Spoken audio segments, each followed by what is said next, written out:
লাল passport এটা শুধু এক বান্ডেল কাগজই নয়, এটা ক্ষমতার প্রতীক ও মর্যাদার স্বীকৃতি। প্রশ্ন হচ্ছে, কারা এই লাল পাসপোর্ট পান? লাল পাসপোর্টের সুবিধাই বা কি, এবং কেন এটাকে বিশেষ পাসপোর্ট বলা হয়? কাদের জন্যই বা এই বিশেষ সুবিধা? সম্প্রতি সাবেক রাষ্ট্রপতি আব্দুল হামিদের দেশত্যাগকে কেন্দ্র করে আবারও আলোচনায় লাল পাসপোর্ট। আজ আমরা আলোচনা করব লাল পাসপোর্টের আদ্যোপান্ত। বাংলাদেশে মোট ৩ ধরনের পাসপোর্ট রয়েছে। সবুজ রঙের সাধারণ পাসপোর্ট, কালো বা গাঢ় নীল রঙের কূটনৈতিক পাসপোর্ট এবং মাঝখানে রয়েছে লাল পাসপোর্ট, যা সরকারি ভাষায় অফিসিয়াল পাসপোর্ট। লাল পাসপোর্ট মূলত রাষ্ট্রীয় কাজে, বিদেশ ভ্রমণের জন্য ইস্যু করা হয় সরকারি কর্মকর্তা, বিচারপতি, সেনাবাহিনীর উচ্চপদস্থ কর্মকর্তা এবং সংসদ সদস্যদের। এটি সরকার প্রদত্ত, রাষ্ট্রীয় অনুমোদনে নিয়ন্ত্রিত এবং একমাত্র সরকারি প্রয়োজনে ব্যবহারযোগ্য। এবার চলুন জেনে নেওয়া যাক কারা এই লাল পাসপোর্টের অধিকারী হন। সচিব থেকে শুরু করে যুগ্ম সচিব পর্যায়ের সরকারি কর্মকর্তাগণ, সুপ্রিম কোর্টের বিচারপতিগণ, বাংলাদেশ সেনাবাহিনী, নৌবাহিনী ও বিমান বাহিনীর ব্রিগেডিয়ার জেনারেল এবং তার ওপরের র্যাঙ্কের অফিসারগণ, জাতীয় সংসদের সদস্যগণ, রাষ্ট্রায়ত্ত প্রতিষ্ঠানের চেয়ারম্যান বা এমডিগণ, মন্ত্রী, উপদেষ্টা এবং রাষ্ট্রদূতগণ। তবে এদের সবাই পাসপোর্ট ব্যবহার করতে পারেন কেবল রাষ্ট্রীয় সফরের সময়। ব্যক্তিগত কাজে ব্যবহার করা হলে সেটা আইনের লঙ্ঘন। এবার দেখে নেওয়া যাক লাল পাসপোর্টের সুবিধাগুলো কি। লাল পাসপোর্টধারীদের জন্য অনেক দেশের রয়েছে বিশেষ সুযোগ সুবিধা।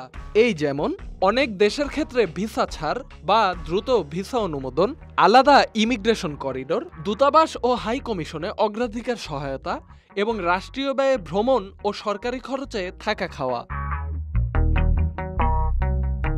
তবে এগুলো যে কেবল সুবিধা তা নয়, এটি বহন করে রাষ্ট্রের ভাবমূর্তি। বিদেশের মাটিতে একজন লাল পাসপোর্টধারী থাকেন রাষ্ট্রীয় প্রতিনিধির ভূমিকায়। তবে প্রশ্ন উঠছে, এই পাসপোর্টের অপব্যবহার হচ্ছে কিনা।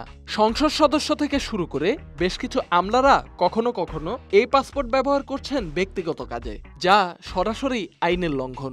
পাসপোর্ট আইন ১৯৭৩ অনুযায়ী এমন অপব্যবহারের জন্য রয়েছে কারাদণ্ড অথবা জরিমানা অথবা উভয় দণ্ড। কিন্তু বাস্তবে এসব অভিযোগ খুব কম ক্ষেত্রেই আইনি প্রক্রিয়ায় গড়ায়। সম্প্রতি বাংলাদেশের সাবেক রাষ্ট্রপতি আব্দুল হামিদ থাইল্যান্ড গেছেন লাল পাসপোর্ট ব্যবহার করে। গত বছরের ২১ আগস্ট লাল পাসপোর্ট বাতিল ঘোষণা করে স্বরাষ্ট্র মন্ত্রণালয়ের সুরক্ষা ও সেবা বিভাগ। বহির্গমন ও পাসপোর্ট অধিদপ্তর লাল পাসপোর্ট বন্ধ করে দেয়।